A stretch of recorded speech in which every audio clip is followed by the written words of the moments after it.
Hi, friends. Welcome to the latest edition of Here's What We Know, the podcast of unexpected conversations. I'm going to be just straight up with you guys today, right? A lot of times I do these things, and I think we can all go into it, and we can all learn something from it, and we all walk away better than we got here. But honestly, this may be more for me than it is for you guys today. And hey, if you get something from it, yay. But when I saw Richard Ray Ramos and what he's doing, trying to help parents win the battle for the hearts, minds, and loyalty of our kids, and how he's done it and his approach to it, I'm like, well, we're going to have to talk. It's what we're going to have to do. And Richard, first of all, thank you for being here. Oh, it's my pleasure. I appreciate the invitation. Thank you, Gary. So 30 years, and you've done it all. I mean, we can list the biography, and we'll do it. We'll list the link to his website and stuff. But my gosh, you have put your money where your mouth is, haven't you? Well, it goes back quite a few years, and of course, it's evolved and developed over the years. But it's been very rewarding to see how we've been able to help families reconcile and strengthen strained parent-child relationships. And nowadays, when you and I grew up, I think the problems might have been the same in kind, but not in degree. I think the degree now is more intense. So we're really trying to ask parents, hey, wake up, pay attention, and see what's going on. Because in my view, if you take the loyalty of your kids for granted, I think that's a big mistake. Wow. And you've worked in the gangs, you've worked with kids who are at risk, even at risk. You have worked with risky kids. Let me just throw it out there as it is. I think at risk doesn't cover some of the things in situation that you have seen with your own eyes.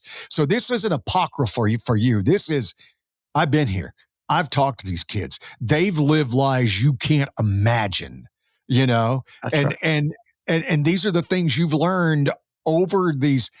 Man, I'm gonna ask you something that's gonna be hard for you to answer, but I'm gonna ask you anyway. How'd you not give up? Well, I think it's the why. When we understand the why we do what we do, what we do is one thing, but understanding why we do what we do. And that just goes back to where I grew up. I was raised in Northeast Los Angeles by a single mother. Uh, Sorry to say, kind of a typical story: alcoholic father, domestic violence. And finally, my mother made him leave. And so now living in the barrio where there's in Northeast LA, a lot of good things there, but there's also the gangs and the violence and the drugs and, parties and people getting killed and things like that. So those things kind of stuck with me. And even though I was an athlete, and by the time I got to high school, that's what I really wanted to do was play ball. And I went on to play in college. But that burden, so to speak, or that thing in me just was always there. And when I was done with my my baseball career, I just felt like I wanted to give back any way I could. And why? Because I've seen, like you said, too many families losing children, too many family losing sons and daughters, too many friends that I lost, and whatever I could do to help. That's what keeps me going, and because I've seen change and transformation, so that always helps me not quit, not give up. And last thing is this: I wish I could help more people, but the truth is, there's a lot of families out there or parents that don't want help, and I can't do anything about that. Man, that just breaks your heart. The reason this is such a touchstone for me is I got teenagers. I know you're looking at the picture. Look, Richard's looking at me. For you, the guys who are listening on audio right now, Richard's looking at me, going, "You have teenagers?" Yes, yes, I do. The good Lord kind of pulled an Abraham on me and said, "I'll Okay. just wait till you're later in your life." And then when you're ready for kids, that's when I'll be ready for them. And so I have a 13 and a 15-year-old. Okay. And so I'm blessed. They're wonderful kids. And I think like you. I had an alcoholic father. My father went through World War II and suffered things that I can't imagine. So I try to give him a little grace, but still, Sure. and he passed away. But the good Lord gave me an amazing mother, Beautiful. right? And taught me so many things. And I try to do that. I'll share a story with you. Is I was about 10, 11, 12, and I was the fifth child. You need to know I was the fifth child. My oldest sister's 18 So years older so than was I am. I. I was the fifth child. Really? Richard, me and you gonna be best friends. All right. Uh, so I was a fifth child. Oldest sister's 18. Her oldest son is a year and a half younger than me. Right. So he's been like my brother more than he is. Well, I always kid with my sisters, you got mom 1.0. I got PhD mom. That's what I got. Mm, And when I was about 8, 9, 10, somewhere around that age, I can't remember. But I was a good kid, but I was arguing about something about I wanted to do something. I can't even remember what it was. I honestly cannot remember. But here's what I remember. She looked at me and she goes, "Son, you don't understand my job." And I'm like, "What?" And she goes, "My job, son, is to teach you how to raise my grandchildren. And I know one day you won't hear any of this right now, but one day you'll cling to every word." And again, I can't remember what it was, but I can remember the day. I can remember the dress she was wearing. I could remember everything. The Lord said, "Hey, buddy, that right there." And that's how I approach parenting also. And it just kills me because you've dealt with those parents through their own brokenness who that's right. don't want to teach their kids how to raise their grandchildren. That's exactly right, and so your mom is what I call a parent on a mission. That's what parents on a mission is, and I told my kids the same thing. I would tell, "Listen, one day you're gonna be a dad. Is that the kind of dad you wanna be? Is that the kind of mother you wanna be? Is that the kind of wife, husband you wanna be? Is that the kind of employee you wanna be or entrepreneur?" Whatever it was, constantly, reminding them about their character, their ethics, their integrity, and things like that. But as you say, a lot of parents do not do that. They just thinking about, maybe the immediate need. But as you said as well, I found that so many parents they're hurting. They have their own wounds, they have their own issues, they have their own resentments and their own. And I was like that for a long time when I was a young man. And when I first became a parent, I had a lot of anger issues and resentment. I didn't realize how it was my dad, the resentment I had towards him, but it was affecting my wife and kids who were very little at the time. And I had to figure that out. And I finally came to that place where I realized that a dead man was controlling my life. And until I forgave him and released it in forgiveness, then I became a different person, a different man, a different father, a different husband.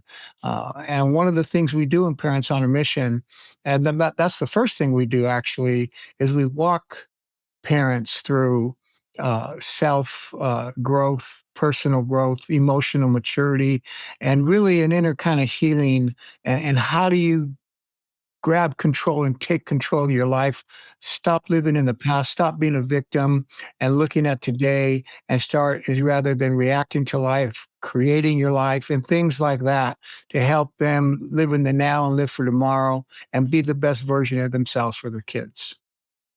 I'm telling you, man, you are striking chords with me because I did the same thing. My father was an alcoholic, right? And from the age of when I got out of college, I would drink in college, but nothing crazy.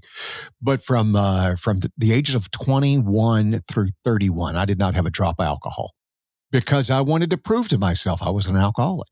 Mm, And you're exactly right, what you just said. And I said that out loud one time. I cannot allow somebody in the grave to run my life, right? exactly. But the good thing is, with these, you as a parent, you're going to teach lessons, whether you want to or not. That's You're right. going to teach lessons. That's right. And one of the things he taught me was how not to do it. And luckily my dad was not a mean man. I was telling my youngest son one day, we were talking, he was asking, and he goes, "I'm so sorry." Because he said, he'd asked me, "How do you describe your dad?" I said, if I had to sum him up in one word, it was be disappointing. He'd always find a way to disappoint you. And he goes, I'm so sorry, because my son just has the most tender heart. He goes, I'm so sorry, Dad. I said, well, no. Here's what you don't understand. That man loved me. He loved me so much. He adored me, but he could not get past his demons. And I carried that anger around for a while, thinking it was my fault. Right. And after a while, like you said, in my faith is important to me. God finally said, hey, let me work on that. Let me work on him, because he had things you had no idea, right? He had his own journey. That's right. You need to just take from the good and learn from the bad. And I love, because I was reading the excerpt from your book and studying on that. And you really do have to go through that whole, hey, who am I? What am I? Where are we going? I Right. love that about it. Yeah, and we all just need that encouragement and help, and we're providing tools and very practical things of how to get us to grow. And because one of the things I found, the issue of immaturity, and Gary, you and I both know that it doesn't take any effort to grow old. I, I didn't, I didn't try to lose my hair. I didn't try to get gray. I didn't try to put on a few extra pounds. It just automatic. So I always tell a parent, growing old is automatic, but growing up is not. Mhm. And when you don't keep growing in your maturity, what ends up happening is you have that 35-year-old dad with a 15-year-old mentality.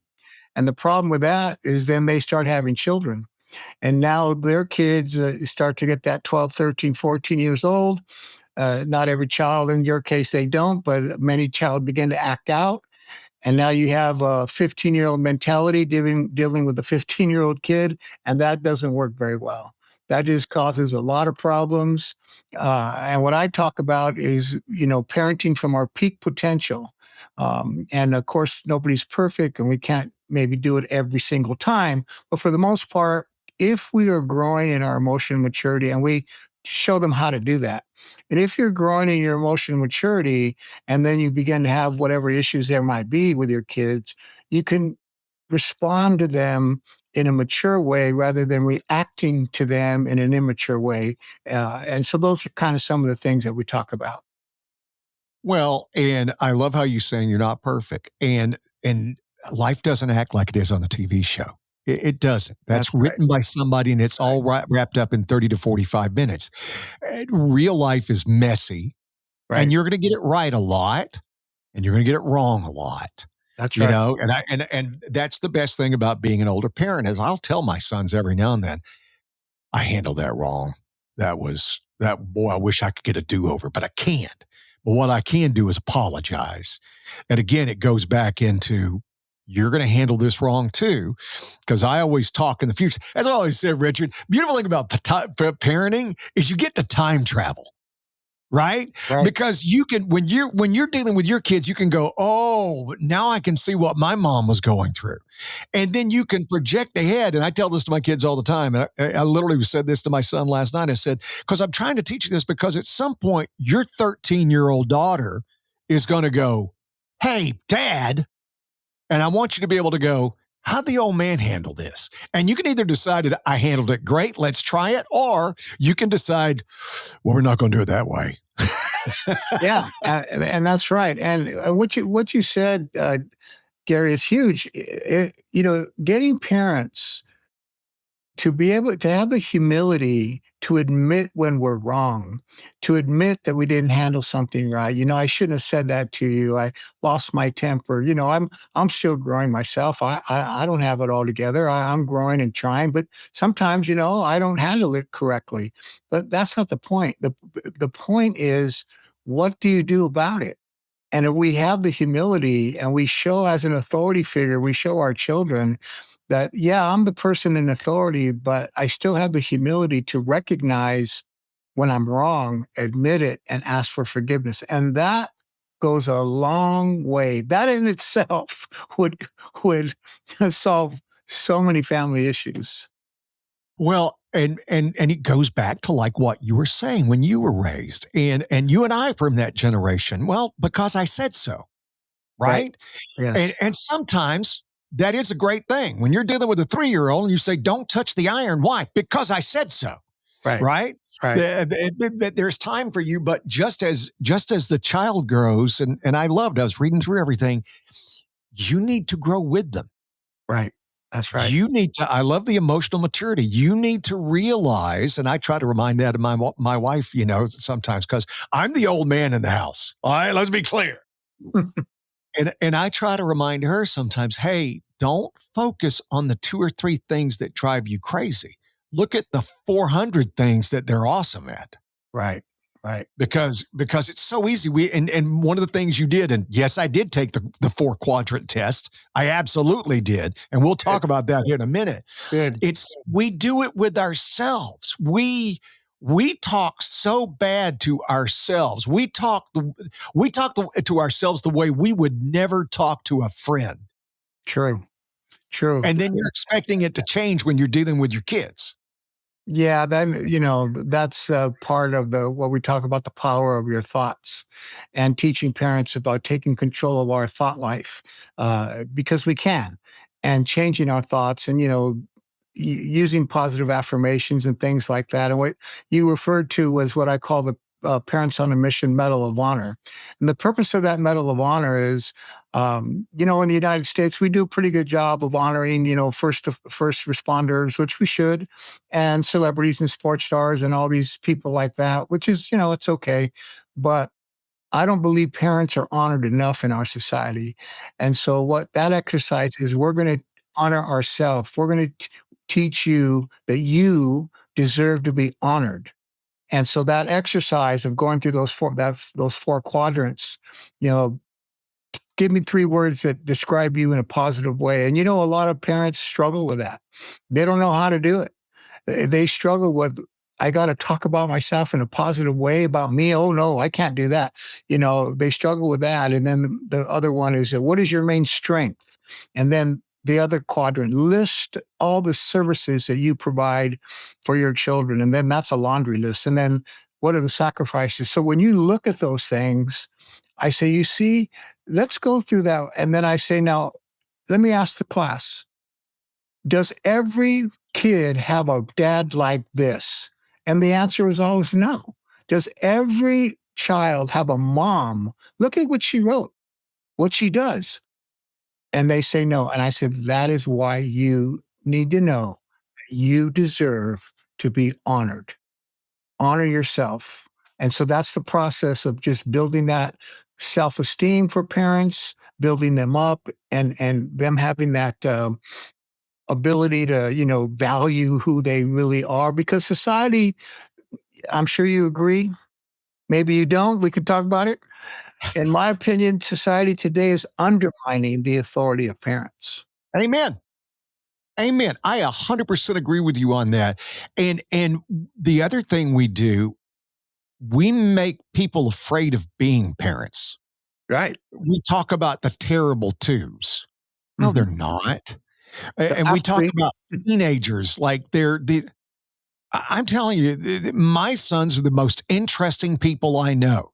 And they refresh my mind all the time because they're looking at it without all the jaded, I've done this and I've done that. And the beautiful thing about a friend of mine has 5 kids. And he goes, the best thing about having 5 kids. He goes, because when you have kids, he goes, you only ride a bike one time. Learn how to ride a bike one time, unless you have kids. And he goes, I get to learn how to ride a bike 5 more times.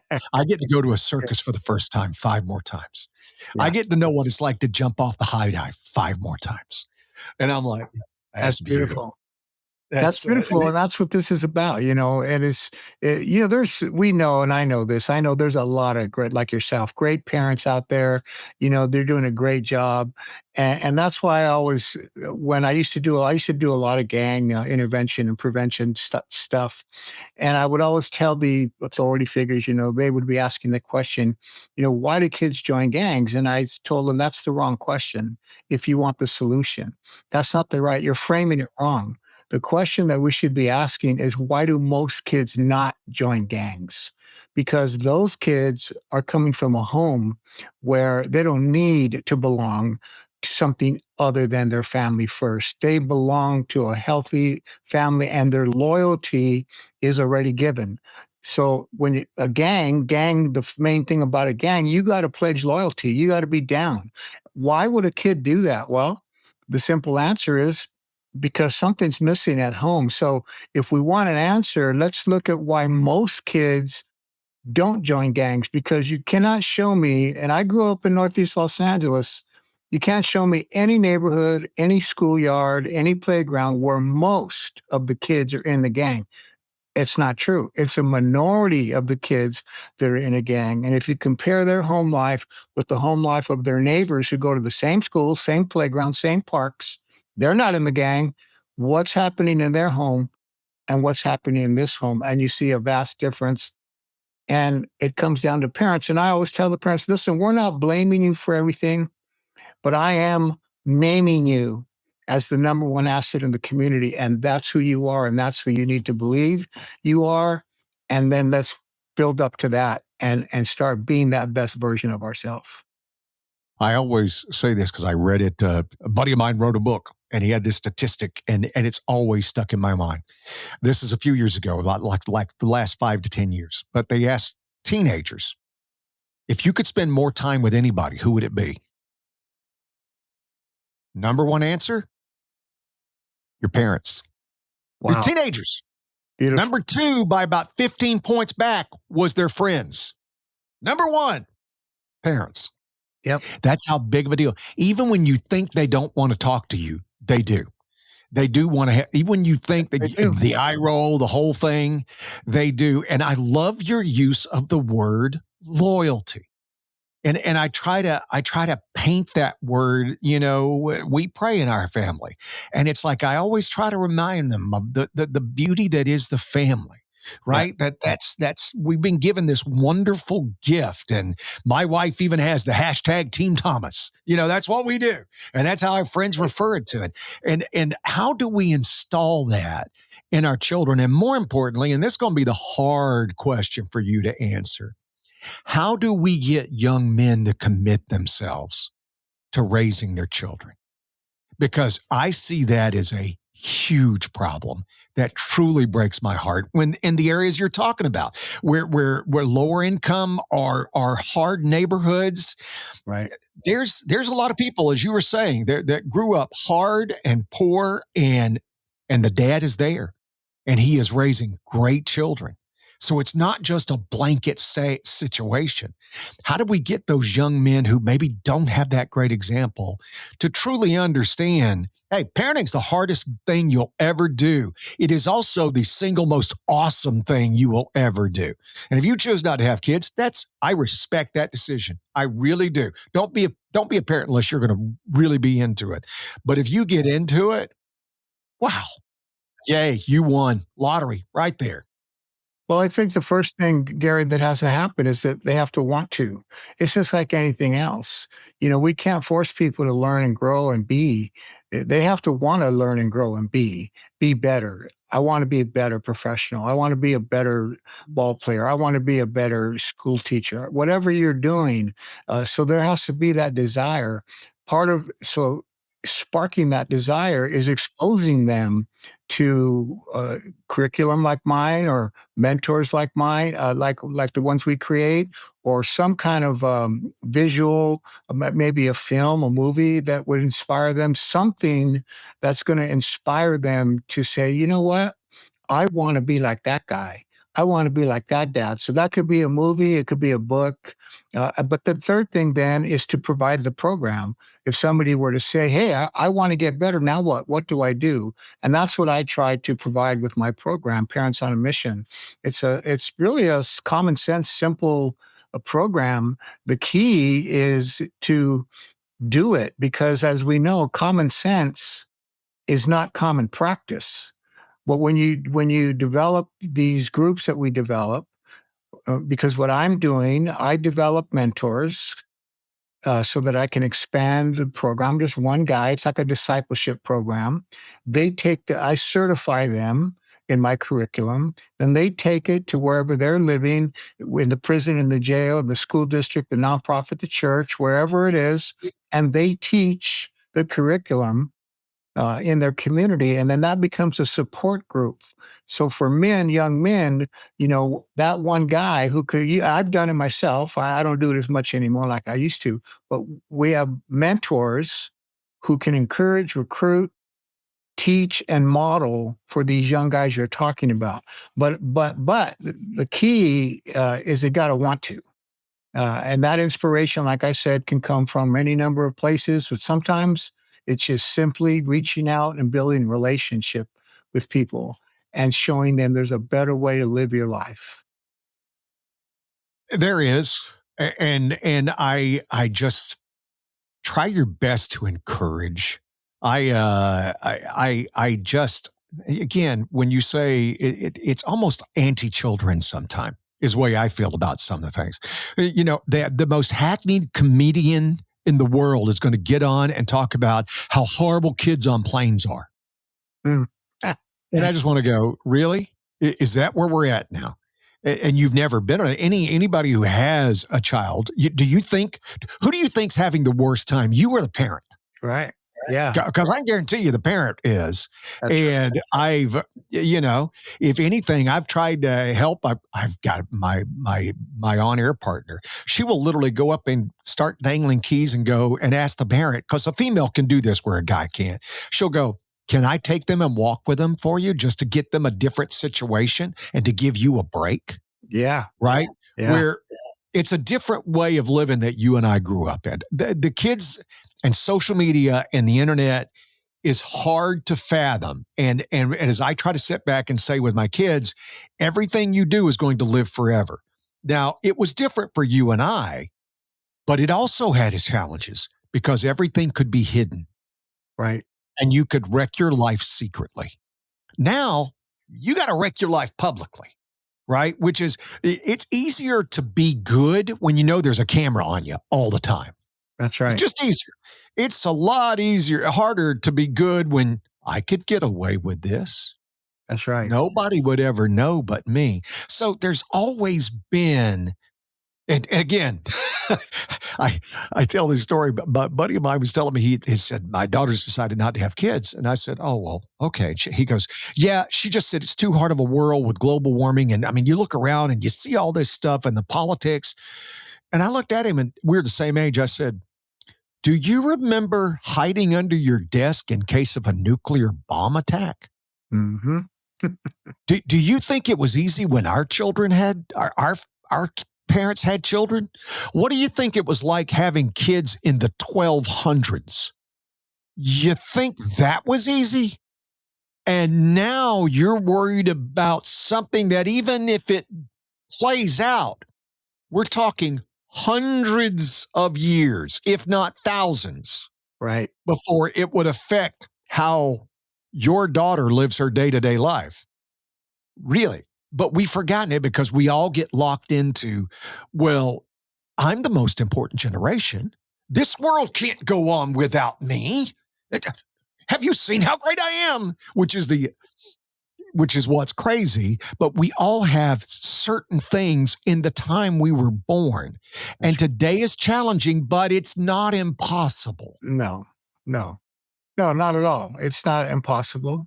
And we have plenty of evidence of that. Just children like mine, children like yours that are successful, not perfect, but they're successful. They fall down, but they get back up. They learn from the mistakes. And we're teaching them about, as I mentioned, character. Like you said, well, character is what you're doing when nobody's looking. That's what character is. Who are you in secret? Because who you are in secret, then that translates to public, and then out in the community.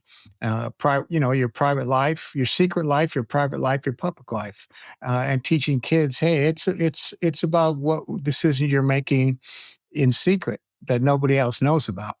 That's what character is about. We all fail in that regard in one time or another, but for the most part, we don't. We are having those victories there. And that's what I call inoculating children to be a light in the darkness of the community, because so many parents, like you said, this girl's afraid to even have kids, but a lot of parents who have children are afraid to let them out, to get infected by all these toxins that are out there, gangs, drugs, sex, alcohol, whatever it is, and they're trying to isolate their children. And we teach in Parents on a Mission is that our role is preparation for separation and infiltration, not isolation. And what that means is that my job is to prepare my children to go out one day and live apart from me. I'm not raising them to live with me forever. My job is to raise them, as we talked about, to be that dad, be that employer, be that husband. That's my job. Preparation for separation. Life is a process of separation, separation from the womb, separation from the home, separation from marriage, separation and death. That's the process. And our job is to prepare them for that. The infiltration part is that we are inoculating, or if you want to use the word vaccinating, we're, we're inoculating our children for immunity to the community toxins. We're inoculating them with integrity. We're inoculating them with character and honesty and ethics and things like that. Care for your neighbor, care for other people, not, being just all about me. Then we can infiltrate the community with children who go to school, who know how to act right, talk right, listen, obey the rules, be respectful of authority, because we've inoculated them with that. Well, kids don't have that. That's like not having an immune system, and sending your kids out to an environment where there's all of these toxins. Well, they're gonna get infected. So I use that metaphor for parents to understand we don't need to be afraid to have our kids around other kids and other things, because if you don't do that and you isolate your children, you're weakening their immune system. You're weakening their ability to learn what real life is all about, because real life is tough. Things are going to go wrong. You're going to have teachers that are not fair, policemen, politicians, neighbors, others that are not fair, that rip you off, lie to you, on and on and on. Well, let's learn how to deal with that.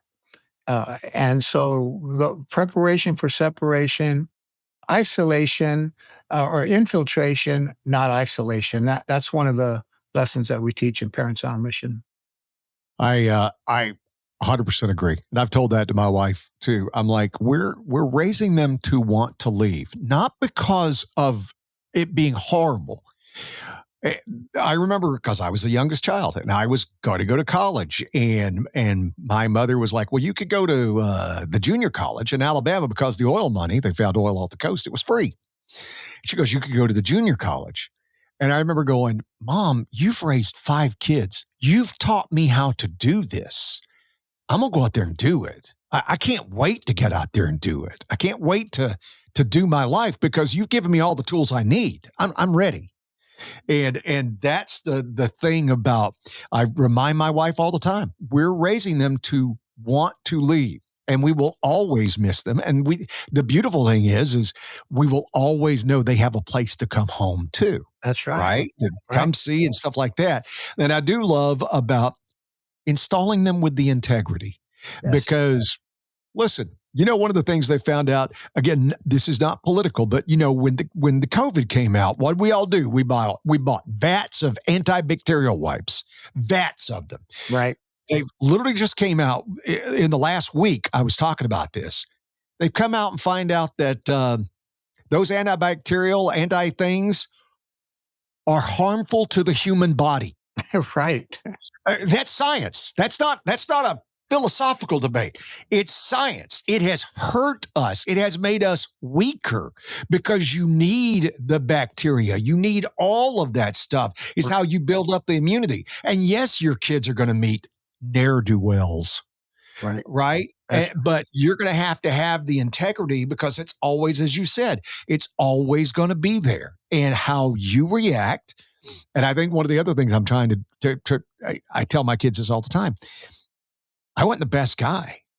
I wasn't horrible, but I wasn't the best guy. But I can tell you this, an honorable life is the best life to live. It's the most enjoyable. It's Yes. the most wonderful. It's the most rewarding. And Yes. you're young and you're going to think, hey, if I go do this, or she ain't going to know about that, or I'll do, you'll think you're getting away with it. You're not. No. You're That's not. There's no free. that's right. Let's talk about the inevitable. End of life. Once I leave this earth, I can't do anything for my loved ones. But I've just learned by pre-planning a funeral or cemetery in advance takes the guesswork out when death occurs suddenly and your mind is clouded with grief. Dignity Memorial can help. My friend Tina Skurla pre-plans funeral and cemetery arrangements so loved ones don't have to. They're North America's largest provider of funeral, cremation, and cemetery services. They're dedicated to getting every detail right, and they do that by listening to you. I know it's a hard subject, but I also know we all see the sense and value of what Dignity Memorial does. Use the promo code Gary to get 25% off at Willow Glen Funeral Home. Reach out to my friend Tina Skurla today. She's committed to helping families not go through the tragedy of loss alone. Click on the link, use the promo code Gary, or email her at dmppatinaskurla.com, or call 408-398-7050. And teaching them and living through that, and as we as parents not having a fear of living an honorable life. That's And right. I think if they see that, I think they'll be loyal to it. Like I said, the main thing when I was reading your bio, that word loyalty just hit me right in the face, Well, because it is. that's the prize, and that's what I've been trying to the message I've been the drumbeat, I've been saying is every parent in America, in my opinion, all of our kids are at risk. And the question is, who is going to win the battle for loyalty? Because that is the prize. That is the prize of the social media influencer. That's the prize of gangs and cartels. That's the prize of predators online. What do they want? They want a pledge of allegiance of your daughter, of your son, to pledge their allegiance to their values, their gang, their drug, their sex, their whatever, versus your family values. And unless we enter in and engage in that battle, we're not going to win it, because it is a battle. It's a day, in my opinion, it's a daily battle. And Mhm. what are we battling for? We're battling for heart, mind, and loyalty. Loyalty is a gift that we choose to give. And so when kids are giving that gift to their mom and dad, it's a done deal. And when all these other social pressures come, whether it's peers or other things, they've already given their loyalty. They know who they belong to. They know what their family's about. They know, and we teach about family legacy and how important that is to teach your children. What is our family about? What is our legacy? What are we going to leave? When I'm gone, you guys are going to carry on. And those kinds of discussions keep our kids loyalty intact because they know everybody wants to belong. That's just a human need, and we're meeting that need. But I can tell you, Gary, that so many of the kids I've worked with, and I've worked in 2 prisons, I've worked in juvenile hall, I've worked out in the streets. Like as you said, I've been around. And over and over and over, it's the same thing. They didn't, there's, don't have it at home. They don't have that acknowledgement, worth, care, love. It's the abandonment, the neglect, and the abuse. It's those three things over and over and over again. The good news is it can be overcome. That's the good news. Amen. That's the and it because it has to be. It has to be overcome. That there's no there, right? And again, you can go through, heck, just some of the people who are famous, like sports stars, and you start digging in on some of their lives, and it is horrific. That's right. And that they were able to save themselves from Yes, it, that's right. right? That's right. And were able to pull it up, and you can have a bad home life and you can choose to continue it, or you can just go crazy on the other side and go, I'm so going to revel in this. And there's so much more joy in that That's right. when you allow yourself. The world the world will help call you whatever names you want to call yourself. You know, Yeah, again, I'm a man of faith. There's a reason Jesus called him the Prince of Lies. That's what he called the devil. that's right. It's a Prince of Lies. Yeah. I Well, mean, that was a term of royalty, which he had a lot of power. What does he do? He finds the lie that we all want to believe about ourselves and tells it to us. That's what makes it so effective.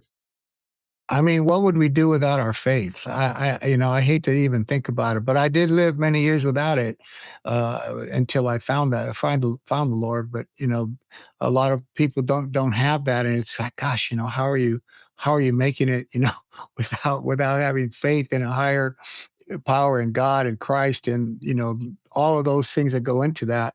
But one of the things I like to say is everybody says that it takes a village to raise a child. And I say it does not take a village to raise a child. It just takes good parents. And the reason that I say that, number one, that saying was meant for a different time and a different culture. Number Mhm. two, I don't believe that's the message parents need to hear today, to basically saying to them, you can't raise your kids by yourself. You need all these other people and other things, And we know better than you. and yeah, that know better than you, and that's exactly what's happening. The undermining of parental authority. You can go to the nurse in the school and say, "I need an aspirin." Oh, we got to call your mom. But if you say, "I need an abortion," I want an abortion, then it's a secret. We don't have to tell them. Those kinds of things. So, but what I do say is, but it doesn't take a village to raise a child. It just takes good parenting. But one child can raise up a whole village. And that's the power of parenting. And we know through history, just one person can change a community, can change a state, a nation, the world. And telling mom and dad, that might be your son. You never know who you're raising. That might be your daughter that becomes the next, senator or whatever it is. But parents, again, it's just that message.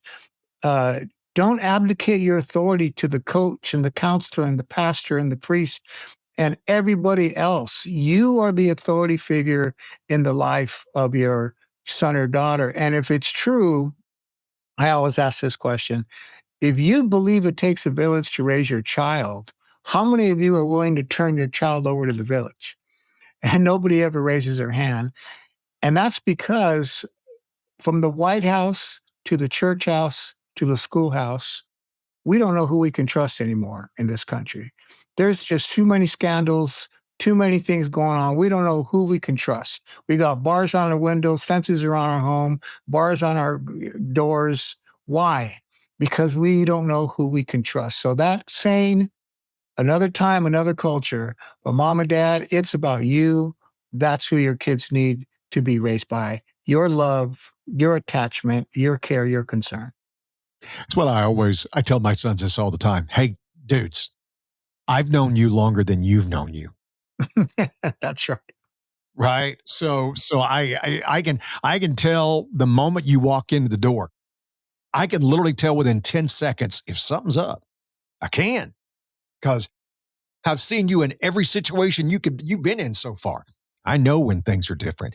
And as you say, one person can make a difference. And again, I'm not even going to get in the politics of it, but study JD Vance, Mhm. the new vice Yeah, president. I've seen Go his story. Yeah, go read Hillbilly Elegy. Go realize that his grandmother refused to give up and gave that kid a sense of confidence Right, and pushed him and gave him morals and stuff. And he pulled his entire family up. He helped his mother get break her addictions. right. And now he's the vice president of the United States. Again, I don't care if you voted for him or not. Don't care. Don't care. Don't care if you voted for him. Don't care. But look at as such a truism of what you said. Doesn't take a village, but one kid can change the village That's right. Yep, and make it so much better. And we owe these children that. You owe them parenting, and you owe them. It's scary to be a parent. And I always tell my kids this: the easiest thing in the world is to be the yes guy. The easiest thing in the world is to load up and go, let's go to Disneyland and we'll just do everything. The hardest part, because I can get anybody to do that. I can get a school counselor. I can do anybody to say, let's go do something fun. But the hard part is what I do when I go, no, no, that's not going to happen. Or no, because you did this, this is going to happen. Right. That's apparent. And that's the hard part. But the best part is when you face a problem, you're not going to go to the guy who took you to Disneyland. You're going to go look for that guy who was there at 2 a.m. when you were throwing up, or when you made a bad mistake and got drunk when you were 15 and dad came and got you. Not my kid's not done that, but I'm just saying I've been there. Right. That's who you're going to go. That's who you're going to reach out to, is that person you can truly trust, that truly loves you. And as you've gotten in this world of I use the word fame loosely, Richard, but you're a public figure, right? You're a public figure now. And you're going to get criticized no matter what you do. And so I have tried to make sure my kids know it's none of my business what anybody thinks of me. It isn't. Right. I care about the people I love, and I know who love me. Right. That's what I care about. Yeah. Right. Yeah. That's just comes with the territory, especially when, if you're going to put yourself out there and express your values and opinions, you're going to get criticized or challenged or whatever. But, that's, Even by your kids. yeah. I mean, but I'm okay with it. I've dealt with it for years. So I already know I'm not perfect. Well, that's what I tell my sons. And I'm like, the only thing I'm really trying to teach you, the biggest thing I'm trying to teach you, and I've been trying to teach you this since you were born, 2 words: pay attention. If I can get you to pay attention to your world, to yourself, to your surroundings, you're going to do fine. You're going to do absolutely fine. That's Because the world is built on hoping that you don't pay attention, right? You can see it in nature. The lions are looking for that one wildebeest who isn't aware, right. right? Right. That's the world. The world is waiting for that. And if you pay attention, things gonna be a lot easier for you. That's very true. Very true. I have enjoyed this conversation so much. Now, we've got all the links to Richard's stuff on this podcast. Feel free, click on that, check it out. But the main thing is, and what I loved about it, don't be afraid to be a parent, and don't be afraid of being a parent. It is truly the most awesome. Have there been hard days so far? Yeah. Yeah. Have there been a zillion times more good days than the hard days? Yes, by a wide margin. And I know some of you parents have faced things when we're talking about the health of a child. That's a different world. That's a different world. I'm not talking about that. Right. I'm just talking about in the day-to-day where luckily the majority of most parental things are happening. There'll be hard days and bad days. And remember on your hard days, I told my son this the other day because he gets a little moody. And I said, here's the thing you need to know. In my life, bad days can usually be boiled down to a bad 10 to 15 minutes.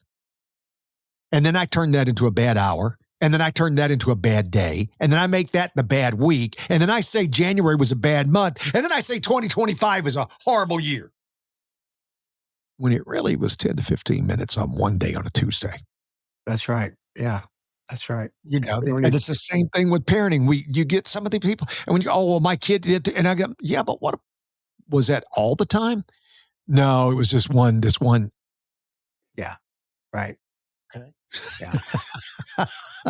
I have so enjoyed, going down rabbit holes with you and just doing this. And I loved, I loved reading the book, and I saw so many things in that, and I enjoyed how what you really do is make you look at you honestly. And then I love how you gave people permission to give themselves grace. Yes. Yes. Yes. That's very important. Very important. I mean, the key to effective parenting is working on ourselves Remember, mom and dad, you can be the gardener and the rose at the same time. It's called working on yourself. And that's the key to it. And that's the difference between Parents on a Mission and most parenting classes. Most parenting classes are teaching parents to focus or fix their kids. Parents on a Mission is teaching mom and dad to fix ourselves, to focus on ourselves and grow ourselves, and to learn how to emotionally respond versus react. React is instinctive, it's easy to react, jump to conclusions. Response takes a little moment in that space between stimulus and response. You can think, reason, and decide and choose. That's the power of choice. You have the power to choose your response. Animals can't do that. We're the only thing on earth that God gave us the ability to have a free will to choose right, wrong, good, bad, up, down, whatever. You are the one choosing. Therefore, we are not victims of our circumstances. We are victims of the choices we make in our circumstances. And if we remember that, we're not playing the blame game. We're taking responsibility for ourselves and looking within ourselves and growing ourselves and forgiving ourselves, because we're not going to get it right all the time. I don't anyway. We're not, and Oh, that's well, you okay. can tell I'm dang near perfect, can't you? I Yeah. mean, come on. I mean, No, you got the wrong guy. amen. Amen on that. Richard Ray Ramos, thank you. Thank you so much. And good luck. God bless you and your mission. And keep doing the good work. It's wonderful when you realize what the good Lord put you on there really to do, isn't it? Yes, it is. I'm very humbled by it, and I accept the grace of God to do what I'm doing. And I really appreciate you for allowing me to share my message with your audience. And thank you for giving me this platform.